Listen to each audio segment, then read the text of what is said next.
Então a minha ideia é enfrentar os problemas nacionais onde o problema está acontecendo, mesmo que isso desagrade o eleitor. Então eu fui para o Ceará, eu rodando pelo interior do Ceará, eu comecei a tratar de pacto federativo e gestão dos municípios. Eu vou falar da gestão dos municípios, que estava mal feita em boa parte dos municípios, e explicando, olha, ainda o dinheiro nem veio daqui. O dinheiro pelo pacto federativo, que está sustentando essa gestão mal feita, veio lá de São Paulo, veio do Rio, veio de Minas, veio do Paraná. Vocês são um município deficitário num estado deficitário. E a classe política aqui precisa ser substituída, porque os serviços sociais, o saneamento básico, a educação não está sendo entregue para as pessoas, mesmo com o dinheiro chegando, porque o dinheiro chega, Zé. O fundo de participação dos municípios chega na conta dos municípios.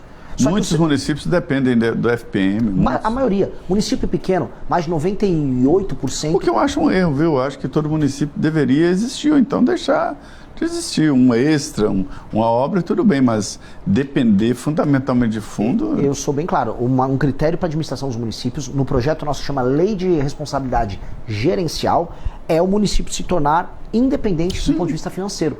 E outra, nós vamos ter que fundir municípios. Não dá para ter um monte de município insolvente. Câmara de Vereadores, municípios, secretaria disso. Exato, que é um critério, Zé, que é assustador.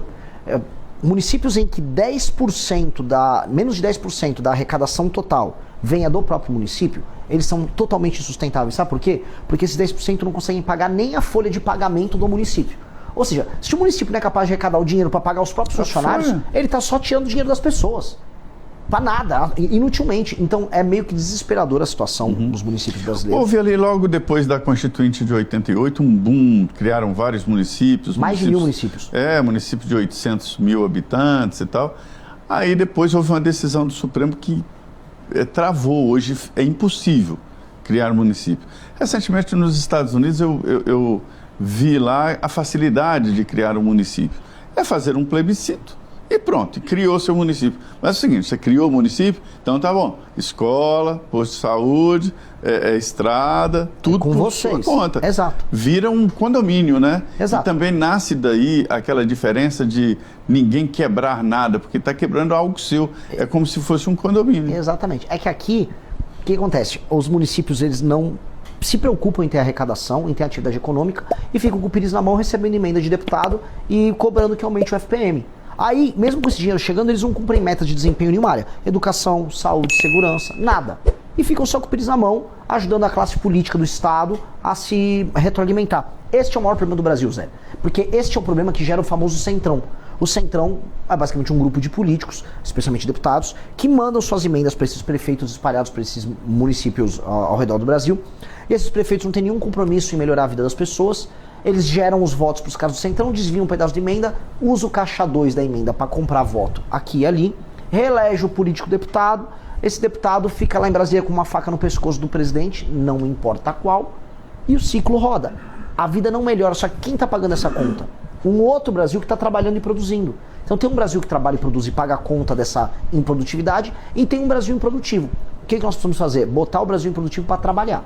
Não dá mais para viver com o Brasil improdutivo mandando. E eu vou até te fazer quase uma provocação, quase como se eu fosse um entrevistador, mas você conhece Brasília. Quem manda no Brasil são representantes do Amapá, Maranhão, Piauí, Rondônia, Roraima. Ou seja, os estados menos produtivos do Brasil têm uma representação política maior do que os mais produtivos. É ou não é? Isso foi armado durante o processo constituinte. Sim. Norte e Nordeste se uniram contra o Sul e Sudeste. E aí impuseram primeiro uma barreira. São Paulo teria mais de 100 deputados, mas foi embarreirado em 70. Só pode ter 70. E um município pequeno tem no mínimo 8 deputados federais e 3 senadores. É o caso do Amapá, que tem 750 mil habitantes, tem 8 deputados federais, 3 senadores, o presidente do Senado e o líder do governo no Senado. Isso tudo é o Amapá. E o IDH e as emendas? Eu não sei para onde vai tanto dinheiro. O IDH de lá, o índice de desenvolvimento humano baixíssimo, qualidade de vida baixíssima, prostituição infantil, todo, assim, um homem que administra mal um estado desses, vir aqui em Brasília e mandar no resto do Brasil é um erro. É como eu pegar o técnico de um time de futebol que está na Série D e colocar ele para administrar a seleção brasileira. Isso é errado, mas a democracia brasileira permite isso. Um presidente da República, eu estou me propondo como pré-candidato a fazer isso, vai precisar resolver isso. Esse é a mãe de todos os problemas. Porque enquanto eu permitir que na liderança do Brasil eu tenha os piores, eu vou ter um governo dos piores para todo Mas, mundo. Renato, deixa eu te falar um negócio. Você é diretor de partido, então deve estar entendendo. A dificuldade de levar pessoas sérias para a política é muito grande. Ninguém quer.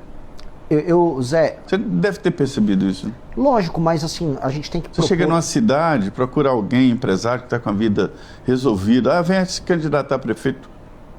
Zé, eu concordo, mas ao mesmo tempo eu entendo que os partidos também não são instituições que inspiram as pessoas a fazerem isso.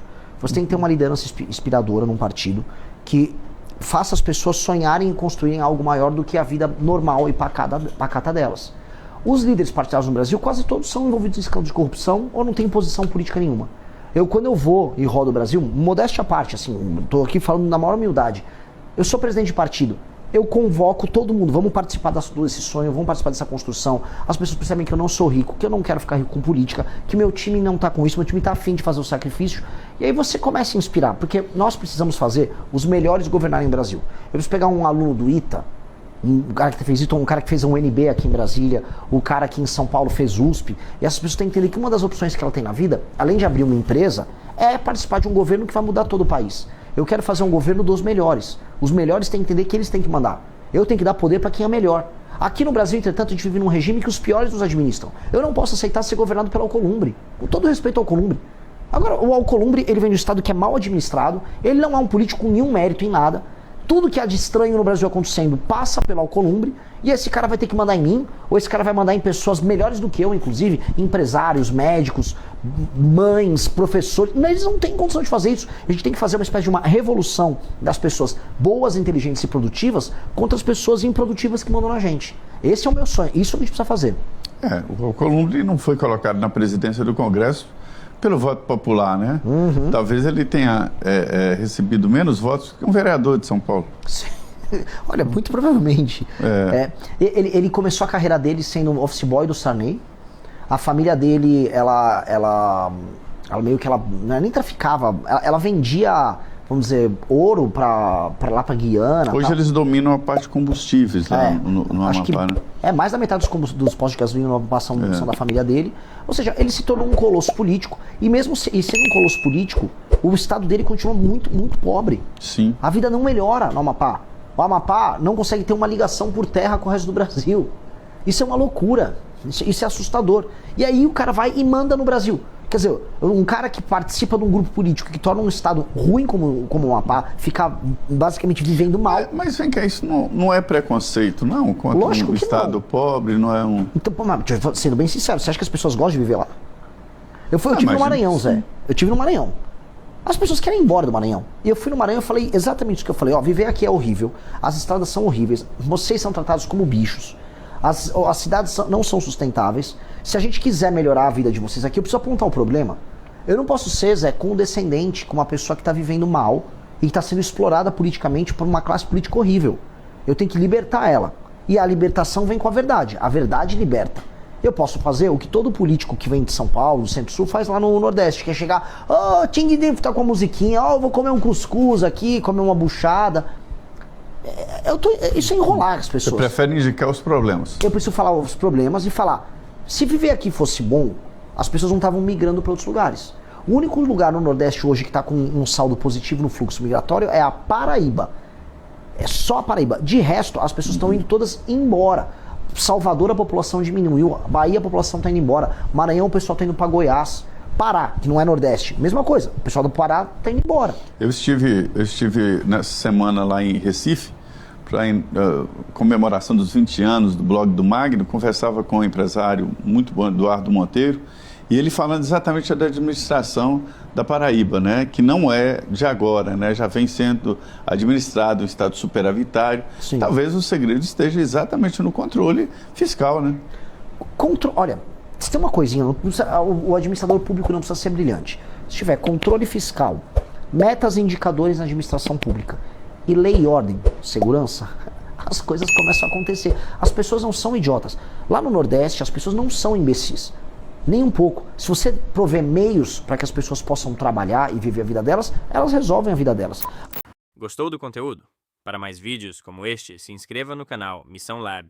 Deixe o like e comente o que achou. Nos vemos no próximo vídeo.